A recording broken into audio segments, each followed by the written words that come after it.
अच्छा अपने जर्नी के बारे में एक्सप्लेन किया, और सही बात है कि अगर कंपनी को बोल सकते हैं कि अगर अकेले लेके चले तो ये कभी पॉसिबल नहीं है।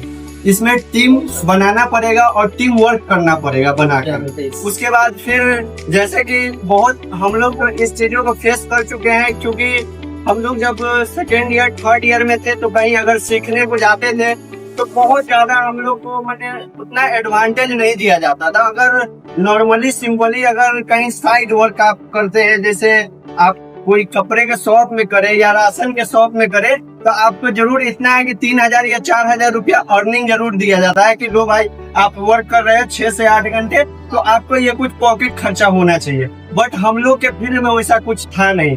हम लोग को 2-2 साल 3-3 साल फ्री में खटना पड़ता था। इवन स्टेपन हम लोग इंटर्नशिप के उसमें भी पैसा नहीं मिला। तो हम लोग सोचे हैं कि ये कंपनी को 30%, जैसे अगर कोई पेशेंट को हम लोग टीम वर्क जो कर रहे हैं, इसमें जो भी जूनियर्स हो या हमारे सीनियर्स हो, तो एक टीम वर्क और ट्रीटमेंट प्लान बनाना है और डिस्कशन करना है कि एक पेशेंट जैसे सपोज दैट न्यूरो का केस है। हम आपको रिसेंटली 3 दिन पहले का बात बता रहे हैं, चूंकि एक पेशेंट हेमिप्लीजिया का था, ठीक ना। उससे हम पूछे, अट्रैक्शन हुआ तो हम पूछे कि इनको क्या प्रॉब्लम है ये, तो उन्होंने बताया कि इनको हेमिप्लीजिया है सर, और लगभग हम 5 सालों से फिजियोथेरेपी करा रहे। हम बोले 5 ईयर से फिजियोथेरेपी करा रहे हैं, कोई इम्प्रूवमेंट नहीं सर कराते। इवन हम स्पीच थेरेपी भी कराते, बट कोई इम्प्रूवमेंट नहीं। तो हम बोले, वो बोला कि सर फिजियोथेरेपी का नाम तो हम लोग सोचते थे कि डॉक्टर लोग सजेशन देते हैं कि नहीं बहुत अच्छा है कराइए ठीक, लेकिन हमको तो ऐसा कुछ लग नहीं रहा। तो क्या है वहाँ पे, चूंकि डायग्नोसिस सही नहीं हो रहा है, ट्रीटमेंट सही नहीं हो रहा है। वहाँ पे ट्रीटमेंट जो मिलना चाहिए वो ट्रीटमेंट, हम लोग भी न्यूरो का केस देखते हैं, डॉक्टर देवलाल हो गए, नादिर तनवीर थे, राहुल जी हो गए, सबा अफरोज हो गए, या और जूनियर महफूज हो गए, शान हो गए, ये लोग सब देखते हैं। तो होता है कि हम लोग का क्या होता है कि 3 महीना 2 महीना 4 महीना एनफ रिजल्ट मिलना स्टार्ट हो जाता है। बट ऐसा वहाँ कुछ तो नाम किसका खराब हुआ, हम लोग का फील्ड का। तो इस पे भी हम लोग को ध्यान देना है कि फिजियोथेरेपी का मतलब क्या होता है। हम लोग को डायग्नोसिस होना चाहिए। अगर डायग्नोसिस ही सही नहीं हुआ तो ट्रीटमेंट कहाँ से होगा।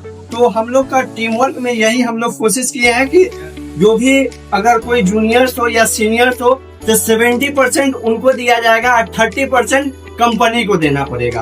आपको एक क्राइटेरिया उसको फॉलो करना पड़ेगा। और जो भी, जैसे कि अगर आप पेशेंट किसी को देखने जा रहे हैं, मान के चले न्यूरो का केस है, तो उसमें आपको करना है, क्योंकि जैसे कि आप ट्रीटमेंट प्लान बना लिए, हो सकता है इंसान है, नॉलेज किसी का नॉलेज का कोई ये नहीं कर सकता कि हमसे ज्यादा नॉलेज आपका भी हो सकता है, आपसे ज्यादा नॉलेज मेरा भी हो सकता है। ये कभी क्या बोलते घमंड नहीं करना चाहिए कि जो मेरे पास नॉलेज है वो किसी के पास नहीं होगा, ये गलत है। तो इस पे डिस्कशन होगी कि नहीं ये ट्रीटमेंट प्लान होना चाहिए, ये एक्सरसाइज ज्यादा बेटर रहेगी, तो उसके अकॉर्डिंग हम लोग पेशेंट का ट्रीटमेंट करेंगे और हम लोग टीम वर्क पे ही काम करेंगे। तो आप लोग का यही सहयोग है कि इससे जुड़े और फिर इंशाअल्लाह धीरे धीरे ग्रो अप होगा। यही, थैंक यू।